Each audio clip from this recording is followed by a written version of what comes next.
Thank you very much, sure. Mr. Chairman. Yeah, we were I not appreciate there. the chance. Mr. Secretary, welcome. I look forward to our hearing later today on the budget for the State Department. And I just was going to speak to one thing first before I move to some substantive questions. It's been posited that the world's on fire because of weakness. And I'm simply going to assert that the greatest strength that you and our president have shown is in building our alliances in the Indo-Pacific, the Quad, AUKUS, a strengthened and renewed partnership between Japan, Korea, and the United States. Really remarkable successes in stabilizing and strengthening the Indo-Pacific through alliances in the response to Russia's aggression in Ukraine. An incredible global alliance of 50 different countries coming to Ukraine's defense, providing financing, imposing and enforcing sanctions. Really remarkable. And in the defense of Israel against 300 missiles and drones fired by Iran, Saudi Arabia, Jordan, the UK, France would not have joined us in the defense of Israel but for President Biden's leadership. So I'm just simply going to assert that. Can I ask you whether it in any way weakens us to have country after country, year after year, have no ambassador confirmed by the Senate? Is it important that we confirm nominees to serve as ambassadors? Thank you, Senator. It does hurt us, and it is imperative that we get ambassadors confirmed. And here's why. We're in, as we've talked about already today, in a global competition, notably with China, when we don't have an ambassador in place, a Senate-confirmed ambassador. Yep. But the Chinese have a fully accredited ambassador in place in a given country. Mm-hmm. Their ambassador may get in to see the president and the prime minister on a given issue. Mm-hmm. Ours, no matter how good our charge may be, mm-hmm. May not.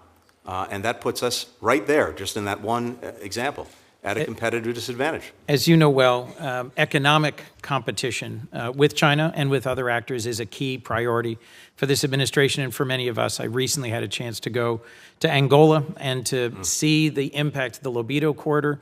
I'll soon be traveling to the Philippines and get a chance to see the Luzon corridor.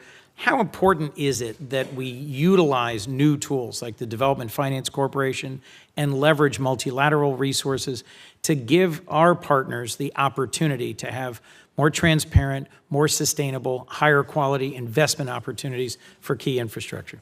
Look, it's vital that we provide a better choice. And we do that by doing a few things. Using all the tools of government to be able to leverage private sector investment, because our comparative advantage is bringing the private sector to these projects. We're never going to outcompete China or anyone else on state dollars, dollar to dollar. That's not how we do things.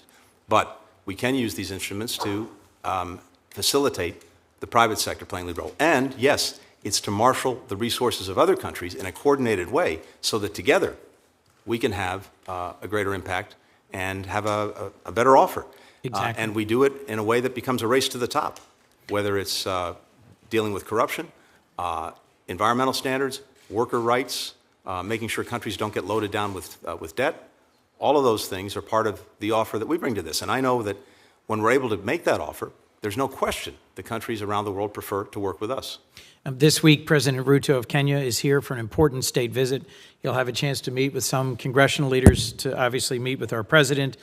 You are hosting him at the State Department. The U.S. Chamber of Commerce is having, I think, a very positive meeting with the Secretary of Commerce. We have a very talented ambassador there who comes out of the private sector and has applied a lot of her insights and talents. This is just another reminder that we need to show up. We need to have confirmed ambassadors. We need to have robust and innovative financing tools. Kenya has really suffered through massive floods, record drought, and locusts. And one of the things I'm concerned about is food security and how food insecurity leads to instability. Because hungry people move, and hungry people engage in conflict, and hungry people, more than anything, suffer. And as Cindy McCain at the World Food Program and others have recently said publicly, 330 million people globally are food insecure, and something like 800 million people will go to bed tonight. Senator Graham and I have introduced a bill to create the Foundation for Food Security that would use blended finance tools, risk insurance, first loss guarantees to help catalyze programs that many of us worked together for many years, like Feed the Future, to have more of a transformational impact on national agricultural systems. Do you think this is a wise and appropriate investment? I do, and obviously I need to look more at the specifics of the bill, but the basic idea, the basic approach, I think is a very good one, because it's exactly as you just said. It's having that transformational impact. Look, we're the lead provider of emergency food assistance to people around the world. We're overwhelmingly the #1 funder of the World Food Program. We provide about 1/3 of its budget.